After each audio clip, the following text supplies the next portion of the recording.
Okay, 2000 D320 front axle and ball joint job on the driver's side.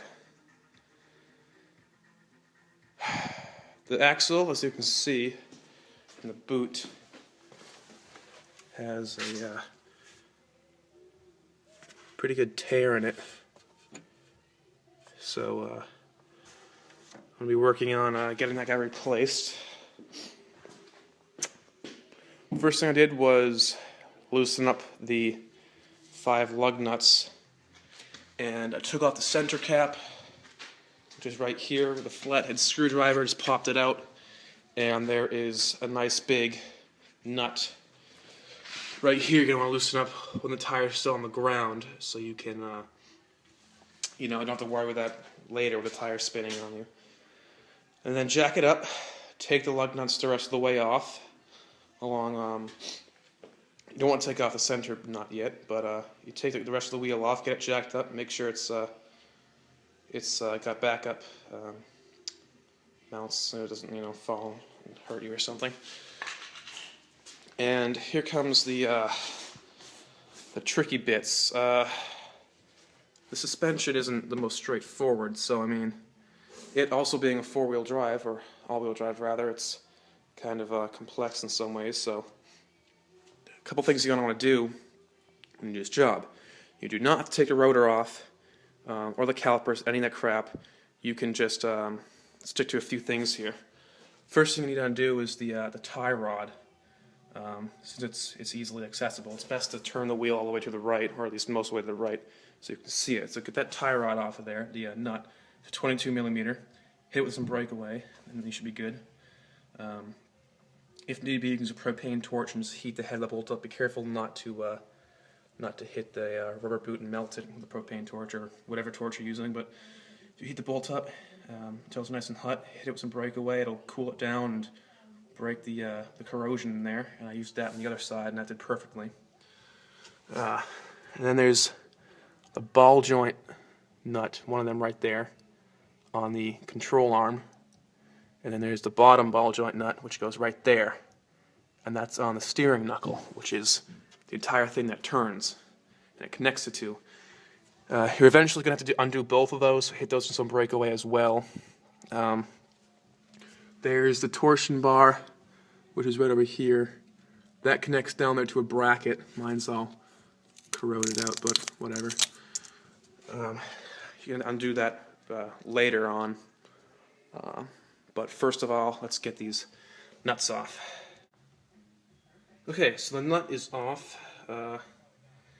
You have to punch this guy out of the knuckle here, which can be a little bit difficult. If you want, you can hit it with some more penetrating oil. And then get some vibrations into here by kind of smacking the handle.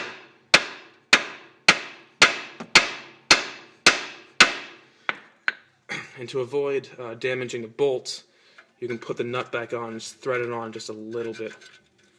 And then hit on that, try and get it out.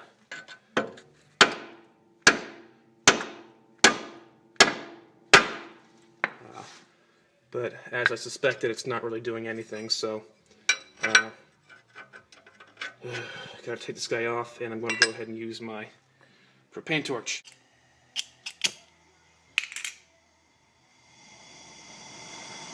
Yes. Beautiful. Let's get this guy on this bolt a little bit.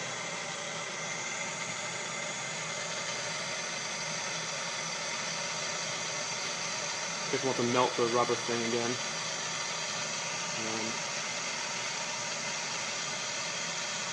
You don't want to get it quite red hot, you just want to get it like nice and toasty. Yeah, smoking to it, it's pretty good. This is the same procedure you want to use on the rest of the stuck nuts and whatnot.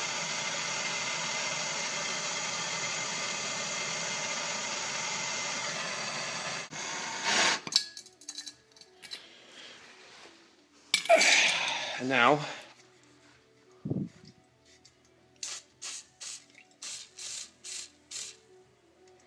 this is good stuff. Okay. Nice and sizzly, nice and good.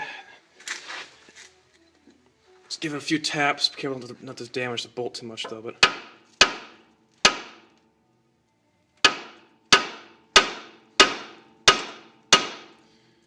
most want to tap it on the. Yeah, see, I'm damaging the thread, so I'm going to stop doing that.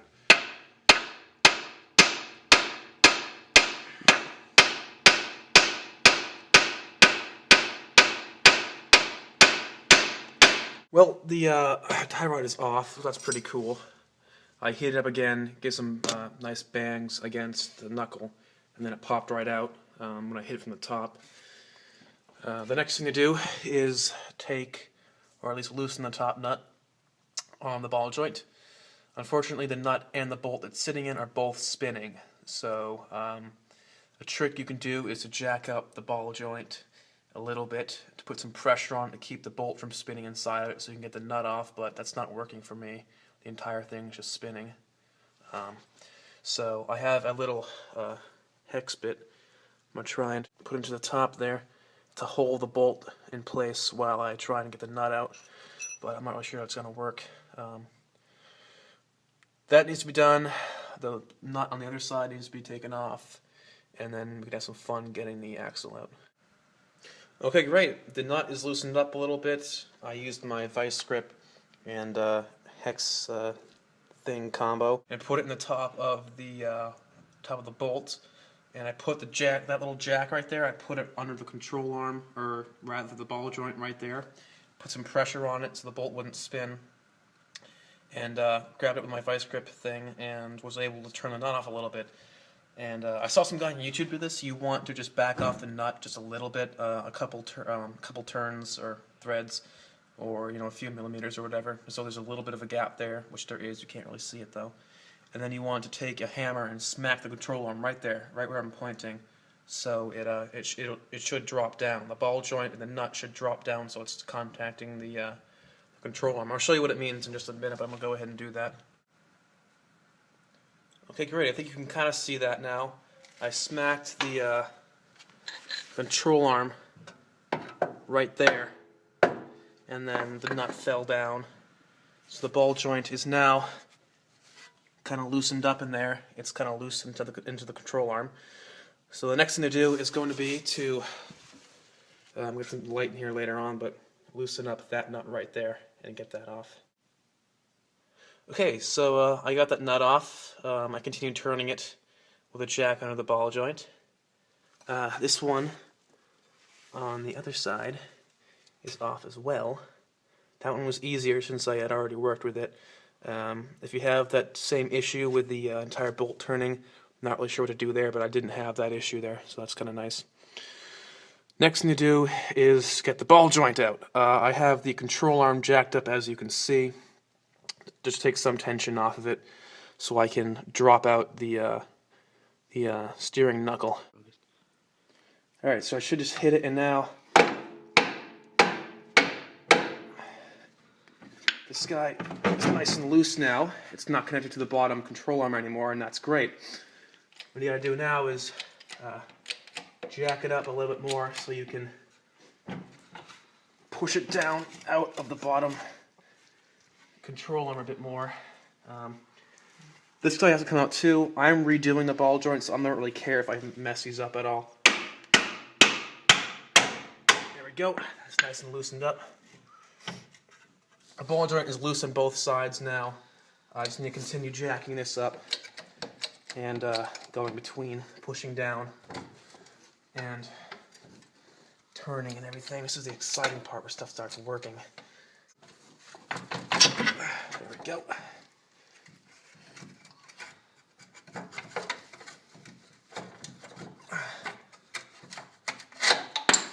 And there is the old ball joint. Alright, so now that this guy's disconnected, it's time to let some slack off the control arm and just lower it down, and I'll show you what to do next. Alright, so the control arm has the sway bar attached to it. I undid that already, but what you're going to want to do is there's a bushing that goes in here like this, and then the bracket that goes beneath it. And you want to undo the bracket bolts, one on each side. I think they're 13 millimeters. Oh, they're nice and small. Undo those guys, take that guy off, and then you can kind of bend this guy out of the way. Okay, so I took the jack out from the control arm, and I just kind of bent the torsion bar up and over the bracket with a crowbar.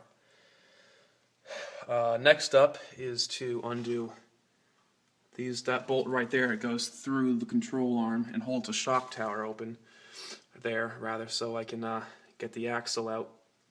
So I'll go ahead and do that. And it's also a good idea to get this guy off the rest of the way and just start punching out the axle a little bit, kind of pulling it out. So go ahead and do that. Well, I went right in here with a flathead screwdriver, and I was careful not to damage these splines that are there, but I used that and a hammer, and I kind of punched out the axle, so now it's nice and loose and floppy. I'm going to try and tie back the whole assembly here to the side, just get it out of the way so I can yank on the axle, and I'll show you how that comes apart.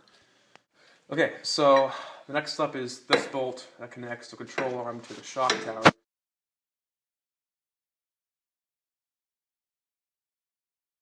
You can just kind of hammer on this and have it come out. It's a 22 millimeter. Just kind of getting in here. You might have to hold the other side of the bolt if it's spinning, but I'm just going to kind of crank on this and just... Okay, so this guy's off from in here. I had to hold it on the other side with my breaker bar while I twisted on this side, so that's all taken care of. So now it's nice and loose. The next thing to do is get the axle out. This doesn't really... Yeah, see, that kind of just comes apart like that. It's not really meant to, but I mean, that's what it does.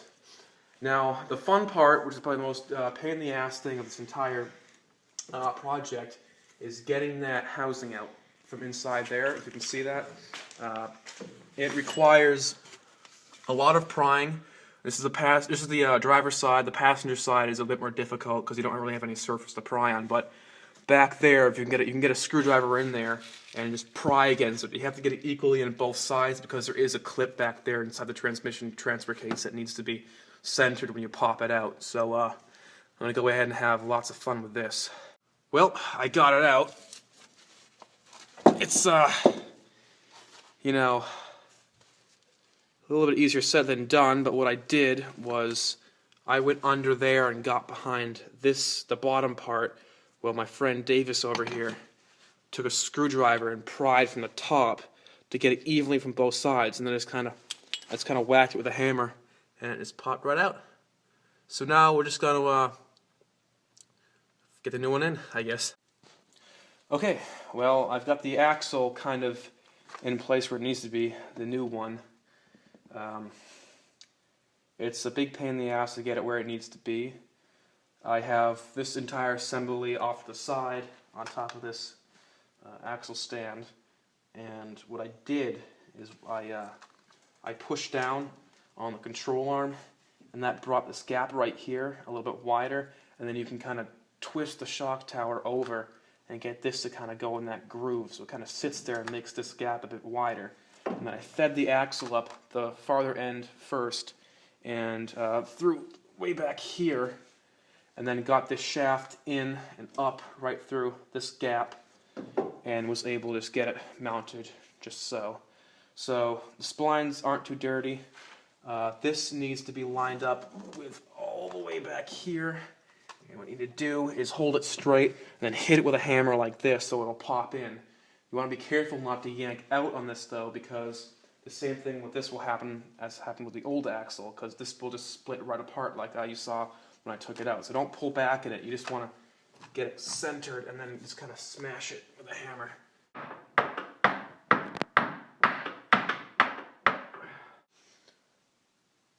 Well, the new axle's in. I went like this, hammered it right in, and as you can see, it's in place. The clip is holding it in, just how it's supposed to be. Okay, so right now I'm just cleaning out the surfaces that the ball joint goes in because I don't want. If you want, you can start tightening down the new bolt in here, which will suck the axle in and keep it in place pretty nicely. Alright, I'm gonna get this bolt in here so I can kind of get it to suck in a bit better. So it's going in, which is nice. At this point, it might be best to just leave it for now, and then just get the ball joint in. So we'll go ahead and do that. This ball joint has that nub right there, which aligns up to the steering knuckle. So I'm gonna get this to go in like so, and then the control arm needs to be jacked up because this doesn't extend down far enough to get that down through there. So I need to extend upwards the control arm, which is kind of lifting up the entire car, but I'm not too worried about that. Okay, great. I might want to put it through here first, and then get it through the lower one. I think that's in. So now I want to go ahead and start threading on the nuts on both sides. On the top and on the side. Oops-a-daisy. Now that the ball joint is kind of in place, I'm going to kind of crank down this guy and get hopefully the axle to kind of pop through the spline on it to get it in place better. So I'll find a socket and I'll start doing that. Where's my socket?